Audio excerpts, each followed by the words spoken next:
बिस्मिल्लाहिर्रहमानिर्रहीम। अस्सलामुअलैकुम students, welcome to my YouTube channel. MTH 001 का लेक्चर नंबर 30 है, जिसमें हम स्टडी करेंगे डेफिनेशंस ऑफ प्रोबेबिलिटी। सबसे पहले आपके पास यहाँ पे आता है म्यूचुअली एक्सक्लूसिव इवेंट्स क्या होते हैं। प्रीवियस लेक्चर में मैंने आपको ये बताया था, अगेन हम इसको स्टडी कर लेते हैं। Two events A and B of a single experiment are said to be mutually exclusive or disjoint if and only if they cannot both occur at the same time. They have no points in common.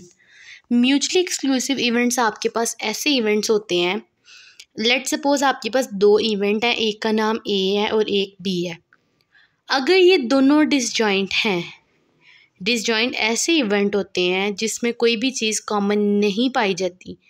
कहते हैं ऐसे event जो कि same time पे अकर नहीं कर सकते, वो आपके पास म्यूचुअली एक्सक्लूसिव इवेंट्स होते हैं। इनमें कोई भी पॉइंट ऐसा नहीं होता जो दोनों में सेम है। ठीक है, एग्जाम्पल भी इन्होंने आपको दी कि जैसे आप एक कॉइन देखें, कॉइन पे या तो हेड आ सकता है या फिर टेल आ सकता है, लेकिन eight the same time head और टेल नहीं आ सकता। ठीक है, तो ये हमारे पास म्यूचुअली एक्सक्लूसिव इवेंट की एग्जाम्पल है। ठीक है, फिर नेक्स्ट ये भी आपको एग्जाम्पल 2 में भी बताया हुआ है। When a die is rolled the event even numbers and odd numbers are mutually exclusive. We can get either an even number or an odd number. जब आप डाई को रोल करते हैं तो हो सकता है आप इवन नंबर लें या ऑड, लेकिन ऐसा नहीं है कि आप जो है ना इवन और ऑड दोनों सेम टाइम जो है ना वो कर रहे हैं कलेक्ट। तो फिर यहाँ पे आपके पास पता चलता है आपको कि ये जो है ना आपके पास म्यूचुअली एक्सक्लूसिव है। जैसे स्टूडेंट है, वो eight the same time fail और पास नहीं हो सकता। ठीक है, तो टीनेजर और नो टीनेजर भी नहीं हो सकता ना। तो ये आपके पास एग्जाम्पल है म्यूचुअली एक्सक्लूसिव की। नेक्स्ट देखिए, आपके पास एग्जॉस्टिव इवेंट्स क्या होते हैं। दो इवेंट आपके पास एग्जॉस्टिव तब होते हैं जब आपके पास कोई ना कोई पॉइंट जो है ना वो मे बी कॉमन आ रहा हो। When the union of mutually exclusive event is equal to the entire sample space. Example में भी उन्होंने ये बताया कि कॉइन है ना, उसमें क्या हो सकता है, हेड आएगा या टेल। ये दोनों आप कलेक्टिवली भी लिख सकते हो। ठीक है, तो कॉइन को टॉस करते हैं, आप बताते हैं हेड भी आ सकता है, टेल भी आ सकता है। इक्वल चांसेस हैं दोनों के आने के, तो ये आपके पास होता है एग्जॉस्टिव इवेंट। जैसे आप एक्सपेरिमेंट करते हो, डाई है आपके पास, उसको टॉस करते हो सकता है वो इवन नंबर आए या ऑड नंबर। तो ये इवन और ऑड जब आप इनको कलेक्टिवली ले लेंगे ना, तो ये आपके पास एग्जॉस्टिव इवेंट होगा। ठीक है, partition of the sample space क्या होता है। A group of mutually exclusive and exhaustive events belonging to a sample space is called partition of the sample space. कहते हैं कि अगर आप म्यूचुअली एक्सक्लूसिव इवेंट्स को भी और एग्जॉस्टिव इवेंट्स को भी आपस में बिलोंग कर लेते हैं, तो यहाँ से हमारे पास एग्जॉस्टिव इवेंट आ जाता है। जैसे उन्होंने बताया कि आपके पास सैम्पल स्पेस है S, उसमें ए भी इवेंट आ रहा है और ए बार जो है ना वो आपके पास पार्टीशन करेगा exclusively and their union is entire sample space. इसको आपको वेन डायग्राम से समझाते हैं। देखिए वेन डायग्राम में क्या है कि एस जो है ना वो आपके पास सैम्पल स्पेस है, होल एरिया है, इसमें ए एग्जिस्ट कर रहा है। इट मीन्स कि ए का जो सेट है वो पार्ट है किसका, सैम्पल स्पेस का। तो अगर हम एस वाले सैंपल में से ए को निकाल देते हैं, बाकी जो आपके पास एरिया सारा आएगा वो भी आपके पास क्या होगा, ए आपके पास u माइनस ए होगा ना। आप ए बार निकालना चाह रहे हैं तो उसके लिए आपको जो सैंपल है उसमें से ए को माइनस करना पड़ेगा, तो जो बाकी सैंपल का एरिया बच जाएगा ना वो ए बार कहलाएगा। ठीक है, क्योंकि ए आपने वहाँ से रिमूव कर दिया। इक्वली लाइकली इवेंट आपके पास ऐसे इवेंट होते हैं, दो इवेंट हों और दोनों के आने के चांसेस इक्वल हों।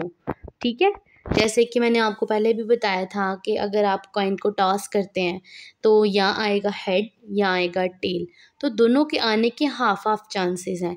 तो वो कहते हैं कि आपके पास दो इवेंट है, एक चांस है कि हेड आ जाए, एक चांस है कि वो टेल आ जाए। तो ये हाफ जो है ना वो आपके पास जो होते हैं ना पॉसिबिलिटी, इसको हम कहते हैं इक्वली लाइकली इवेंट्स।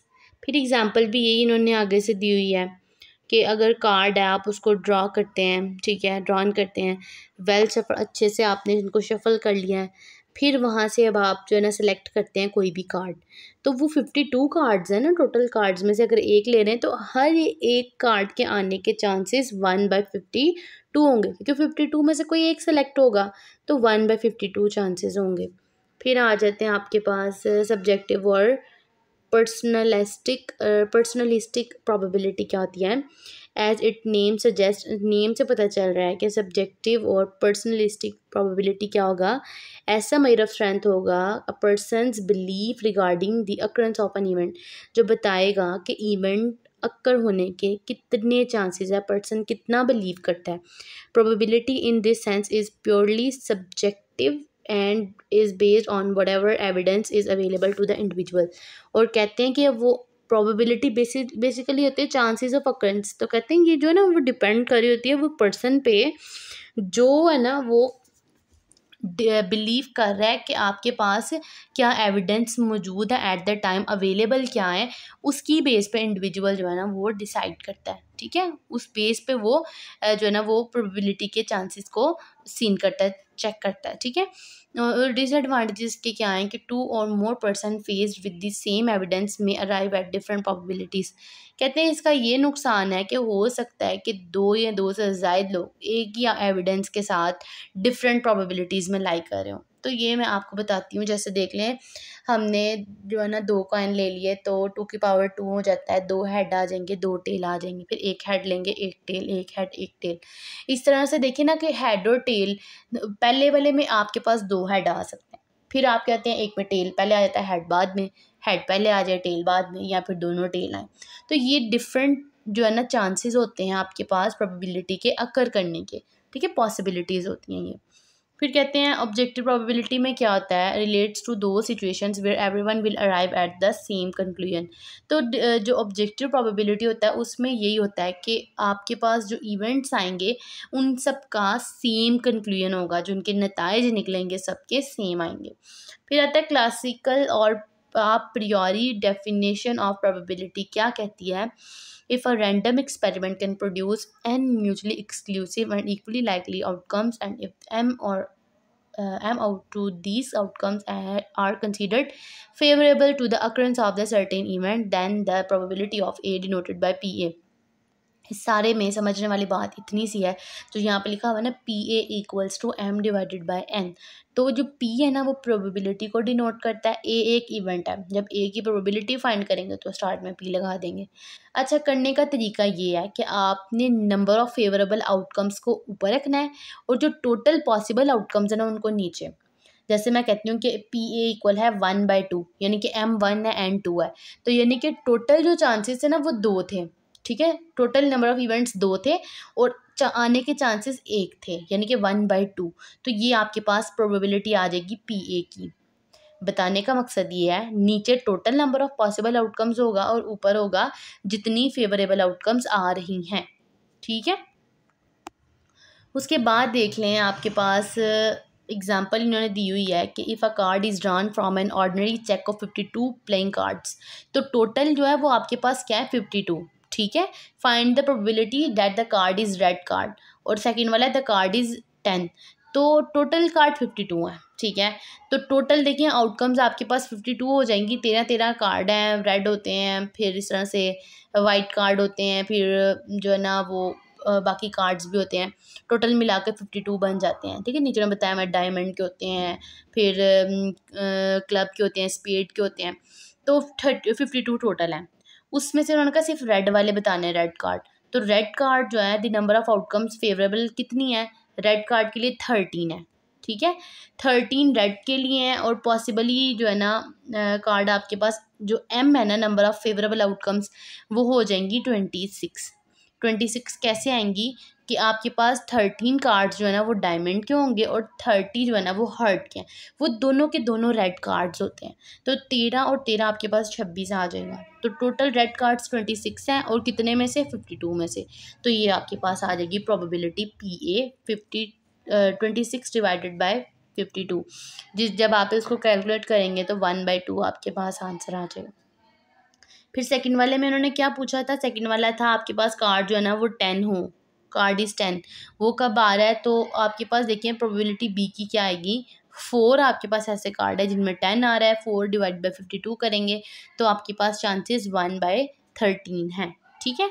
फिर एग्जांपल आ जाती है कि अगर आप कॉइन को टॉस करें 3 टाइम तो 2 की पावर 3 होगा, टोटल 8 आपके पास सैम्पल स्पेस बनेंगे, जो कि आपको एस नज़र आ रहा है, 8 है टोटल। इसमें से कहते हैं कि आपने let A denote the number of event at least 1 head appear, ऐसे जिसमें सिर्फ एक हेड, एटलीस्ट एक हेड आ रहा हो। तो इन सब में देखें सिर्फ लास्ट वाला है ना उसमें 3 टी हैं, टेल है, बाकी सब में हेड आ रहा है, तो हम कहेंगे टोटल 7 है जिनमें हेड आ रहा है, तो चांसेस टोटल कितने हुए, 7/8, ठीक है। 7 जो उन्होंने कहा था चांसेस आने के, और टोटल कितने थे 8, तो 7/8 हो जाएगा। इस तरह से मज़ीद एग्जांपल भी आपको दी हुई हैं। 4 आइटम्स हैं taken at random from box, कितना है भाई 12 जो है ना उसमें से आइटम जो इंस्पेक्टेड हैं, the box is rejected if more than 1 item is found to be faulty.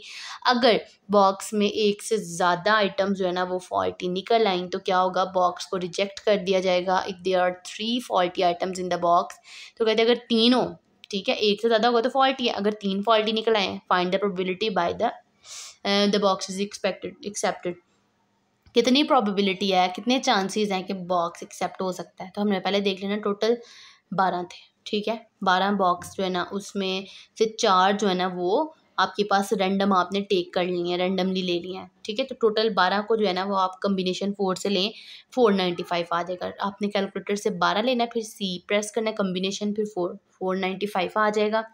फिर क्या कहते हैं कि टोटल 12 में से 4 था ना उन्होंने बताया, फिर क्या करना है आपने, उन्होंने कहा था कि बॉक्स अगर 3 फॉल्टी हैं उसमें, तो टोटल 12 है ना, 12 में से अगर 3 फॉल्टी निकल आती हैं तो बाकी 9 ठीक होंगी, ठीक है।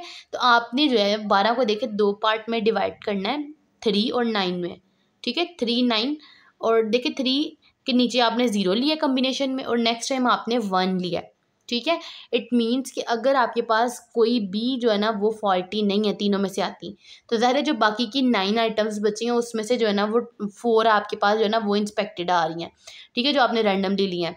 या फिर ऐसा होगा कि 3 थी ना, 3 फॉल्टी, उसमें से आप एक सिलेक्ट कर रहे हो, तो बाकी 9 है उसमें से 3 बच जाएंगी, यानी कुल मिला के ऊपर आपके पास 12 बने और नीचे 4 बनना चाहिए। पहले वाले में देखिए 3 के साथ 0 जो है ना कोई भी नहीं आपके पास जो है ना ऐसी आपने सेलेक्ट की आइटम, तो आपके पास जो 9 है ना उसमें से 4 की 4 रह गई। नेक्स्ट 1 सेलेक्ट कर लें तो पीछे रिमेनिंग 3 रह जाएंगी, 3 एंड 1 4 होता है। आपने इस कम्बिनेशन को लेना है, ठीक है, तो आपके पास इसका कम्बिनेशन 126 प्लस 252 आ जाएगा, जो कि इक्वल होता है 758 के।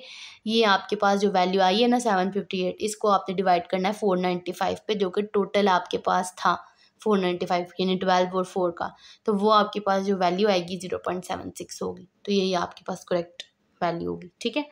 फिर इसमें से और कुछ भी ऐसा करने वाला नहीं है, हाँ बस यहाँ तक है। ये चीज़ें थी इंपॉर्टेंट जो आपको पेपर के लिहाज से आ सकती हैं। होप सो आपको समझ आ गई होगी। मिलते हैं अपने नेक्स्ट लेक्चर में। अल्लाह हाफिज़।